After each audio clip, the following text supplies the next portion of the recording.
dərdə dərmansan, sən canə canansan.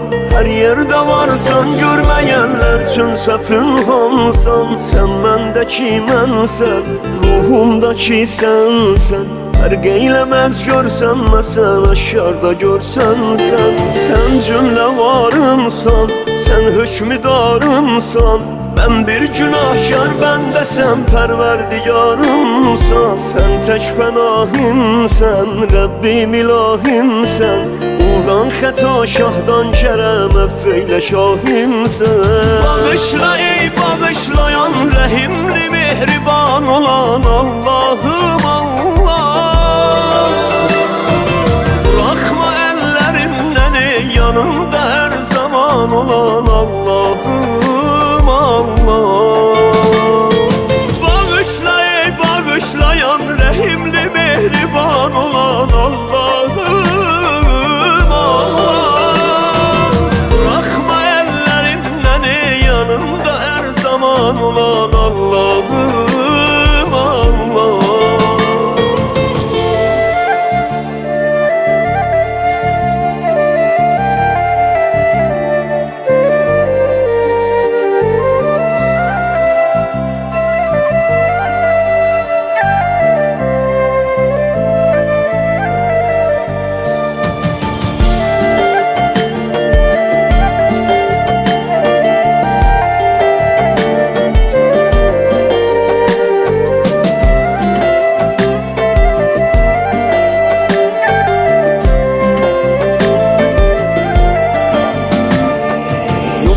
Sözüm neyini, kəlmir üzüm neyini.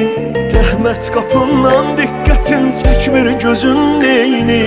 Çoxdur qəmim qüssəm, sən küsmə mən küssəm. Ruhum sənin, cismim sənin, səndəndirər hissəm. Fərqindəyəm Allah, şərməndəyəm Allah. Mən çox sədaqətsiz, vəfasız bəndəyəm Allah. Həm çox nigaranəm, həm çox pərişanəm. Amma ümidim var, bağışlarsan ki peşmanəm. Bağışla ey bağışlayan, rəhimli mehriban olan Allahım Allah. Bıraxma əllərimdən ey yanımda hər zaman olan Allahım Allah. Bağışla ey bağışlayan, rəhimli mehriban olan Allahım Allah. Bıraxma əllərimdən ey yanımda hər zaman olan Allahım Allah.